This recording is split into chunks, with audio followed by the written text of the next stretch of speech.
चलो आगे देखो, हम सब क्या पढ़े थे, अवकल समीकरण। ठीक, 9.4। चलो हम सब क्या पढ़ रहे थे, सवाल नंबर 17 तक हो रहे हैं जी। 18वां देखो इधर। चलो चलो,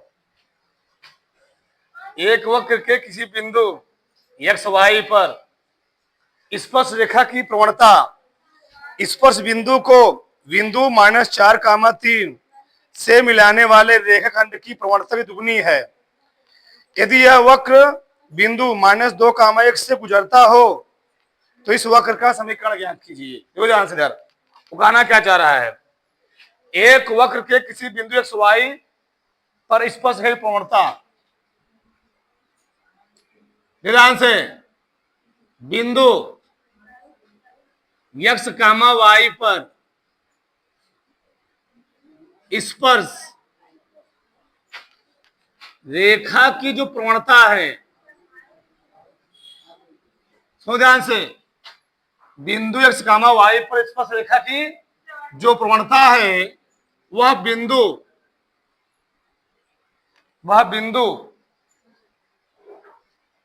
को वह स्पर्श बिंदु को बिंदु इतना से मिलाने वाली प्रवणता दुगनी है। वह स्पर्श बिंदु के स्पर्श बिंदु और बिंदु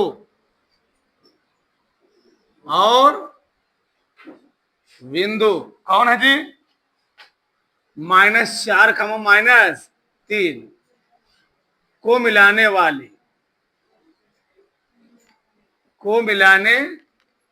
वाली प्रवणता, यानी इसकी प्रवणता क्या है, 2 गुनी है। प्रश्न कुछ समझ में आया? तो प्रश्न कहना चाह रहा है कि बिंदु एक्स कामा वाई पर स्पर्श रेखा की प्रवणता और स्पर्श बिंदु कौन है, एक्स कामा वाई, और बिंदु को मिलाने वाली प्रवणता की दुगनी है।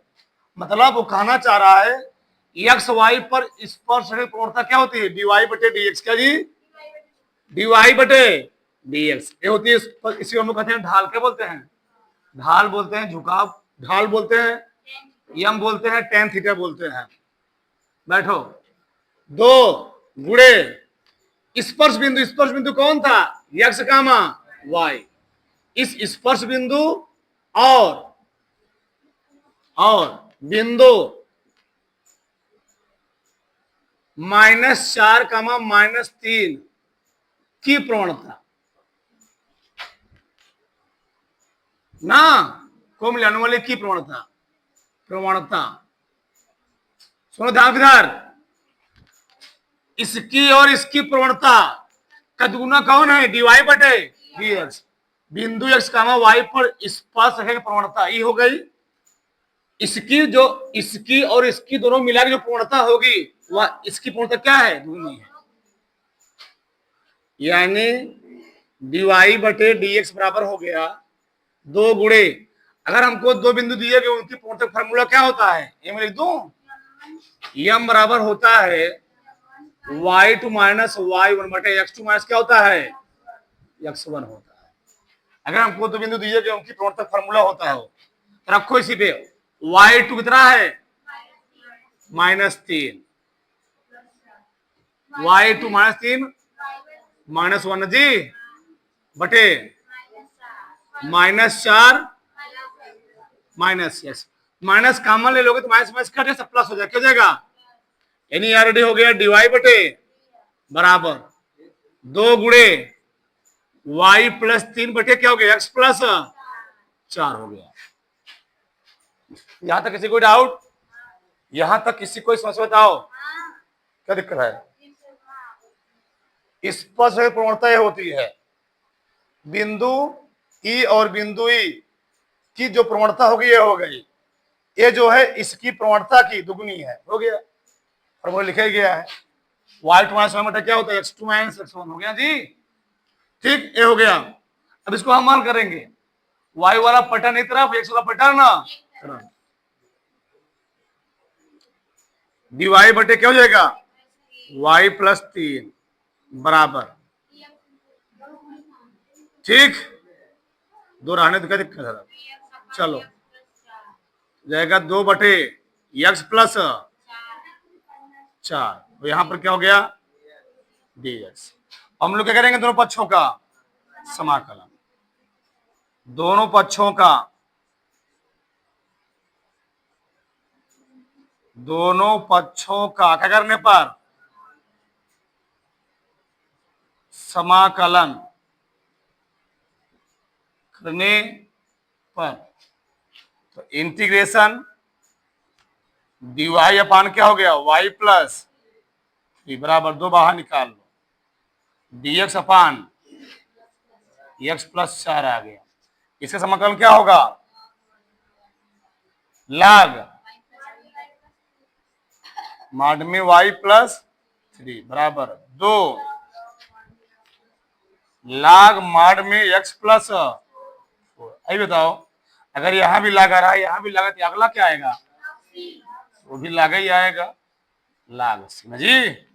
इस दो हम यहां लिख सकते हैं पावर में, क्या देता हूं, बिंदु तो दिए गए नहीं, बिंदु दिया गया है, ठीक। यदि यह वक्त किस बिंदु से यदि यह -2 का x गुजर रहा, ध्यान रखना ये चीज। चलो x प्लस 4 का होल स्क्वायर log c हो गया, यहां हो जाएगा log y प्लस 3 बराबर log c x प्लस 4 का होल स्क्वायर, यानी आ गया y प्लस 3 बराबर c x प्लस 4 का होल स्क्वायर। समीकरण क्या हो गया है, फर्स्ट हो गया, ठीक। हमको बिंदु दिया गया x बराबर माइनस तथा y बराबर 1 पर रख दो, इस पर x का मान कितना है -2, y का मान कितना है 1, 1 प्लस 3 बराबर क्या हो गया c, x का मान -2 है का होल स्क्वायर 3 1।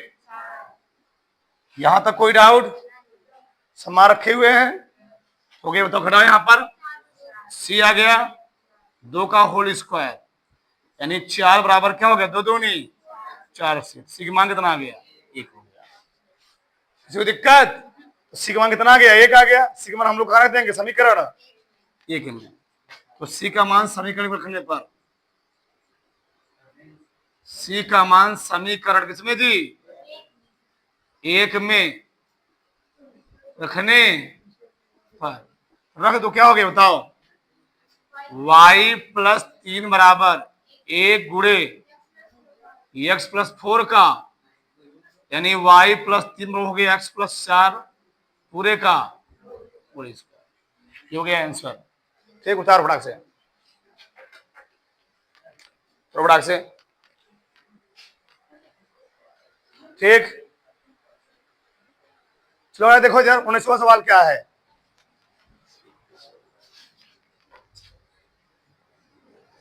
एक गोलाकार गुब्बारे का आयतन जिसे हवा भरकर क्या कीजिए फुलाया जा रहा है, स्थिर गति से बदल रहा है। देखो यार, एक बैलून है, क्या है बैलून है, बैलून में हवा भरो, बताओ जब बैलून में हवा भरोगे बैलून का आयतन क्या होगा बढ़ेगा, तो कह रहा है स्थिर गति से बदल रहा है, मतलब जो बैलून बढ़ रहा है वह स्थिर गति से बदल रहा है, मतलब कांस्टेंट एक नियत जी बदल रहा है। यदि आरंभ में इस गुब्बारे की त्रिज्या कितनी थी 3 इकाई और 3 सेकंड के बाद 6 इकाई है, तो 3वें सेकंड के बाद उस गुब्बारे की त्रिज्या ज्ञात कीजिए। समझ ध्यान से इधर, हम मान लेते हैं माना गुब्बारे का आयतन कितना है v मान ले रहे हैं, माना गुब्बारे का आयतन v कामा,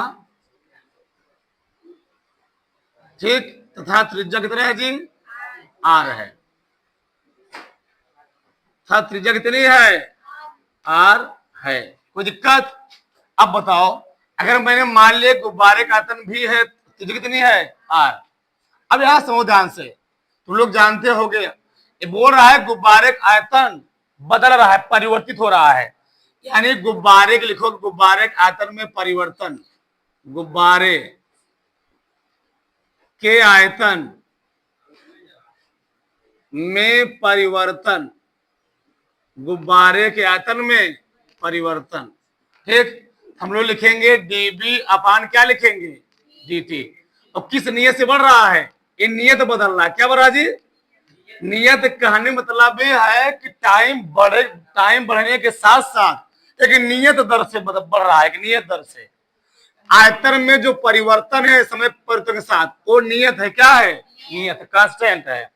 और तुम लोग जानते हो जो गोले का आयतन होता है, मैं लिख ही देता हूं यहां पर, गोले का आयतन, गोले का आयतन क्या होता है, v बराबर 4/3 पाई आर।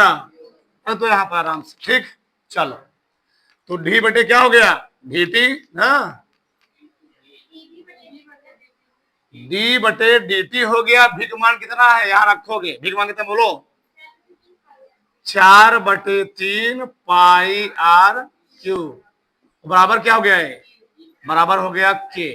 कोई दिक्कत नहीं। तो बोला है बैलून का जो आयतन है वह नियत दर से बढ़ रहा है। आयतन में जो परिवर्तन है डीबी अपान डीटी वो नियत है, कांस्टेंट है। खुद बोल रहा है, देखो इधर, एक गुब्बारे का आयतन जिससे हवा में फुलाया जा रहा है स्थिर गति से बदल रहा है। यानी गुब्बारे के आयतन में जो परिवर्तन है वो नियत है, कांस्टेंट है। तो गुब्बारे का आयतन क्या होता है, बी 4/3 पाई आर क्यू बराबर क्या हो गया। सही है। अब यहां देखो तुम लोग, चलो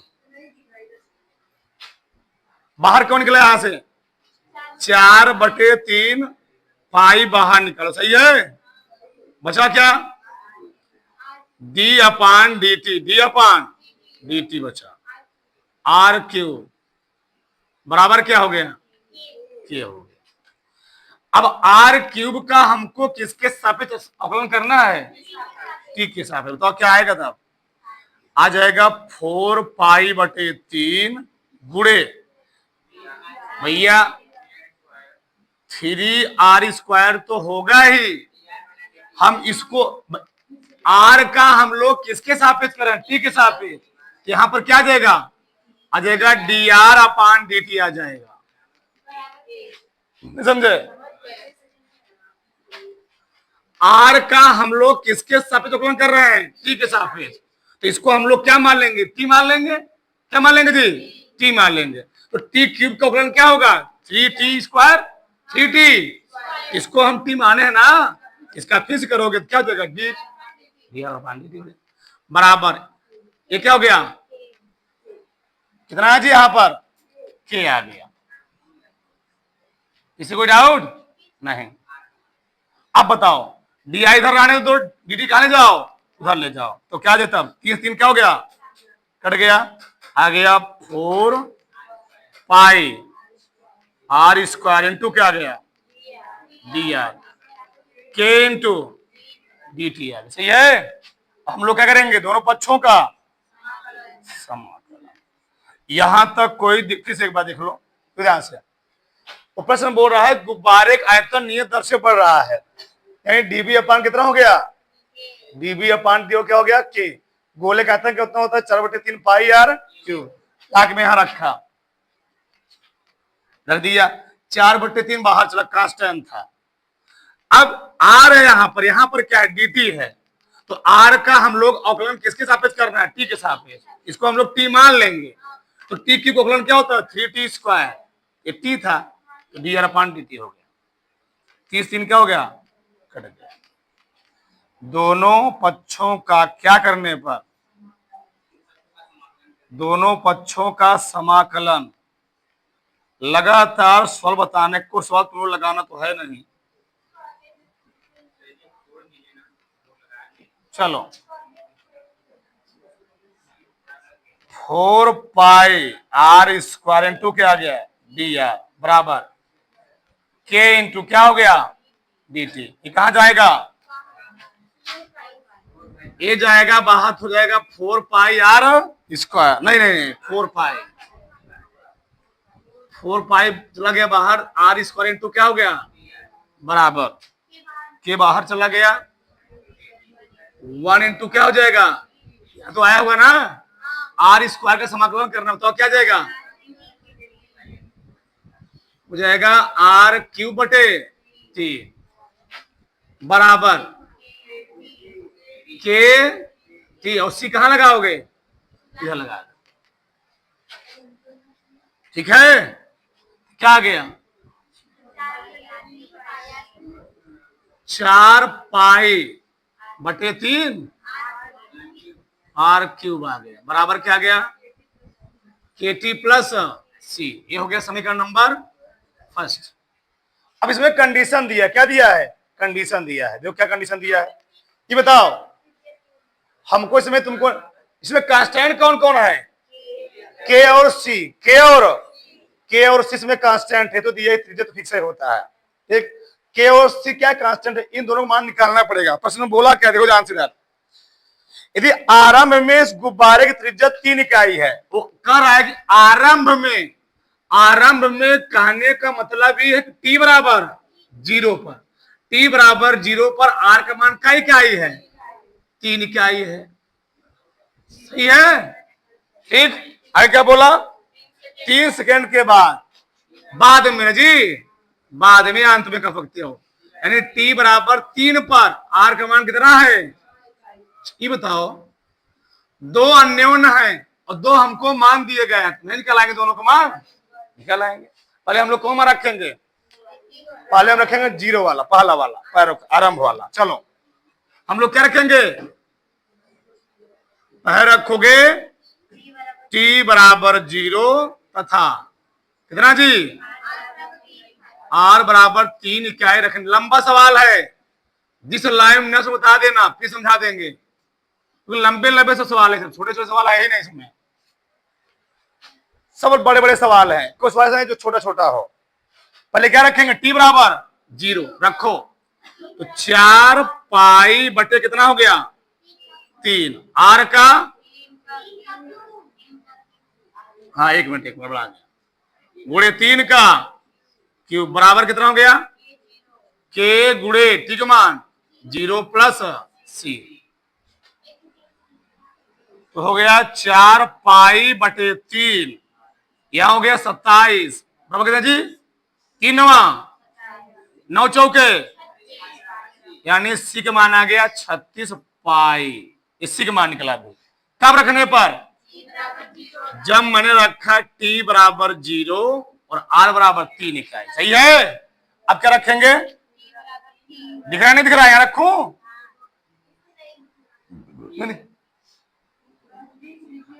लिख दे रहा हूं बस, यहां पर हो गया टी बराबर कहां पर जी, टी बराबर 3 तथा किस पर,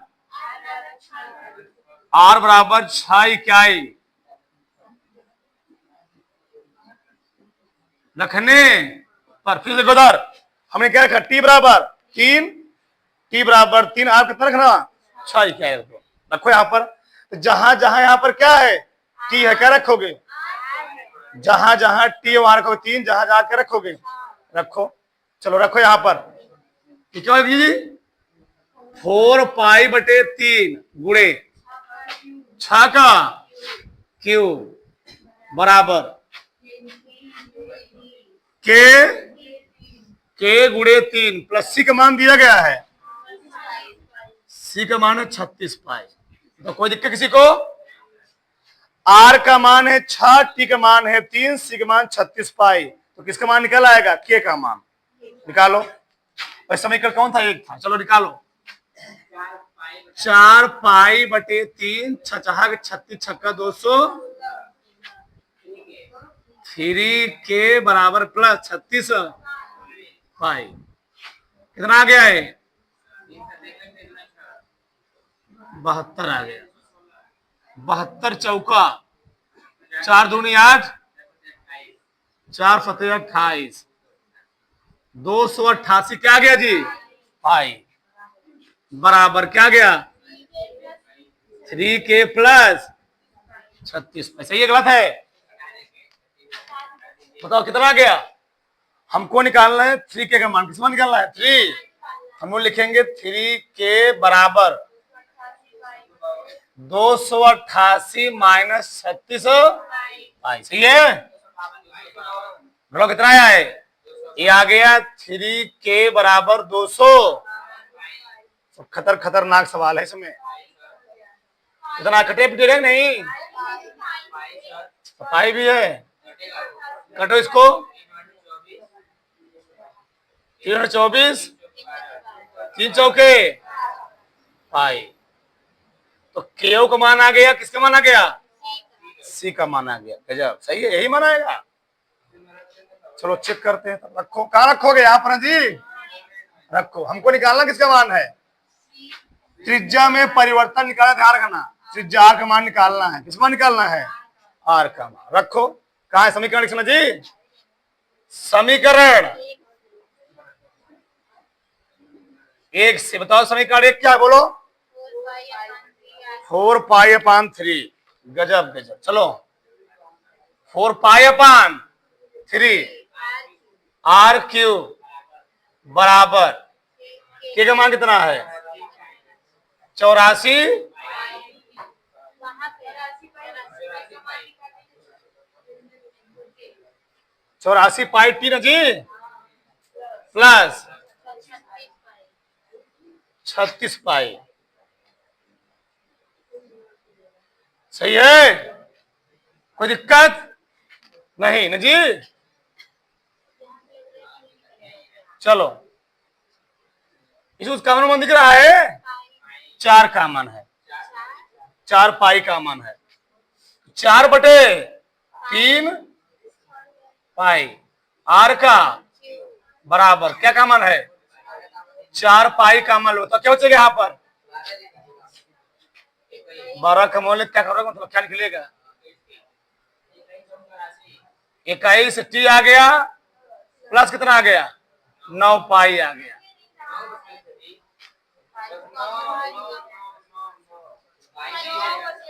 नौ बचेगा जी। सही है। 4 पाई कॉमन कितना आया? 21 चौके 84, 9 चौके 4 पाई, 4 पाई क्या हो गया? 3 से मल्टीप्लाई करो तो r³ बराबर कितना है बताओ? 21 तिहाई 63 आ गया। 63 टी। 1 मिनट, चलो आगे खोजर। 21 तिहाई 63, 9 त्रिक 27। एक क्यूब बना जी, एक क्यूब उधर जाएगा तो r बराबर हो गया 63 टी प्लस, अब पावर कितना आ गया इसका? ये आंसर हो गया। फटाक से तार लो। चलो आगे देखो इधर। चलो तो क्या दिया गया है? 20वां सवाल। किसी बैंक, बोलो बच्ची, किसी बैंक में मूलधन की वृद्धि 8% वार्षिक दर से होती है। वो कहना क्या चाह रहा है? मान लो मूलधन कितना है? माना मूलधन P तथा दर कितना है? R है। लिखोगे प्रश्नानुसार। क्या लिखोगे? प्रश्नानुसार। चलो क्या बोला सुनो पहले। किसी बैंक में मूलधन की वृद्धि, बोलो बच्ची, बोला है जो मूलधन है, मूलधन की वृद्धि किसी बैंक में मूलधन की वृद्धि 8% वार्षिक दर से होती है। क्या बच्चन जी? 8% वार्षिक दर से होती है। यानी वो कह रहा है कि P गुणे 8%। ये तो कहना चाह रहा है कि मूल धन में, यही बोला ना, मूलधन की वृद्धि 8% वार्षिक दर से होती है। ठीक, अब क्या बोला है? यदि 100 रुपए 10 वर्षों में दुगने हो जाते हैं तो आर का मान ज्ञात कीजिए। अच्छा, मूलधन में वृद्धि, यहां लिखो तो तुमको टाइम लगाना पड़ेगा। डीपी अपान क्या हो जाएगा? D T. बराबर क्या हो गया, P गुणे R बटे 100। परसेंट मतलब क्या जी, 100, R बटे 100 होता है। ये लिखा गया 4% को क्या है, 4 बटे 100। अब यहां देखो तुम ध्यान से, चलो इधर देखो, सही है ना, हाँ चलो देखो, P वाला पटन की तरफ करो, डीपी अपान क्या हो गया, P बराबर क्या होगा जी, डीपी अपान P R बटे 100 गुणे क्या हो गया, डीटी। सही है, दोनों बच्चों क्या करोगे,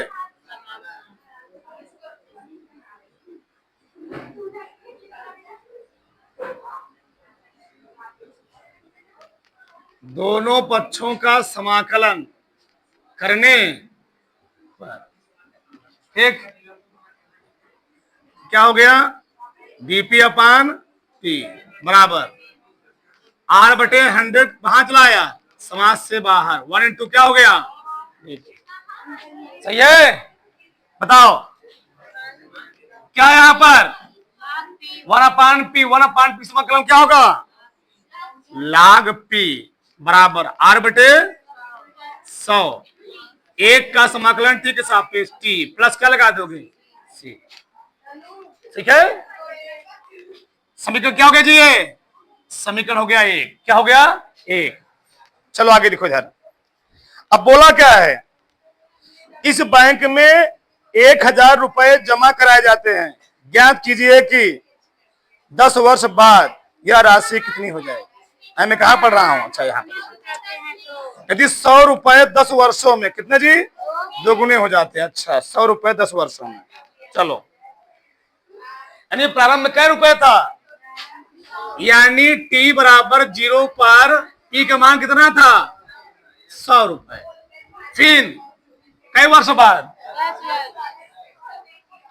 t बराबर 10 वर्ष बाद दुगुना हो गया जी, दुगुना मतलब 100 दूनी 200 हो गया।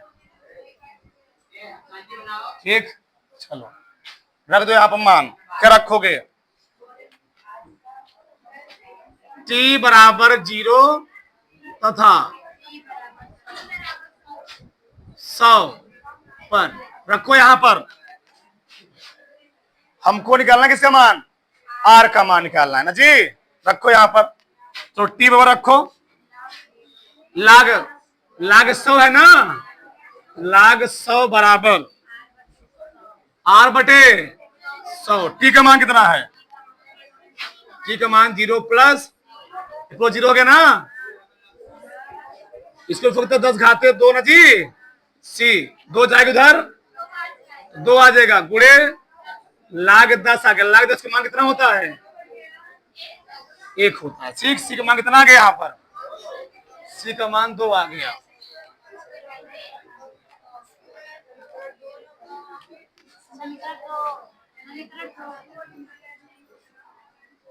t बराबर 10 तथा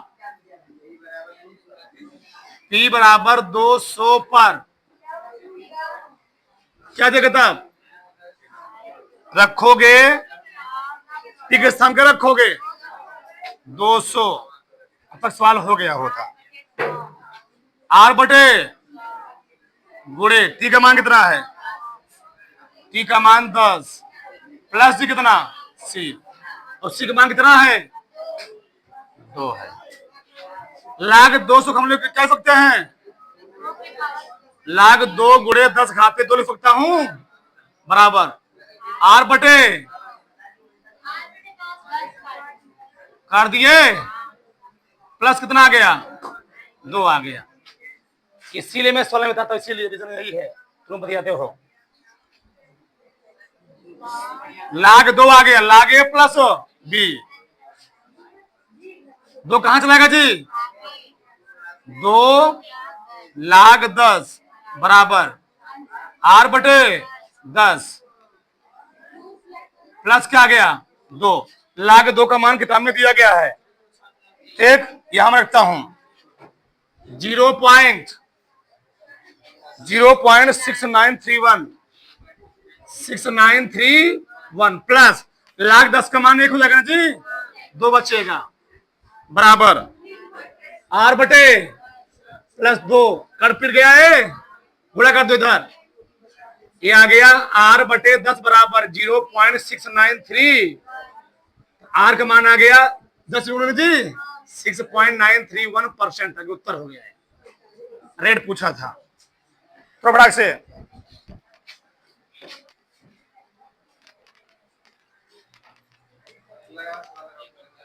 से पूरा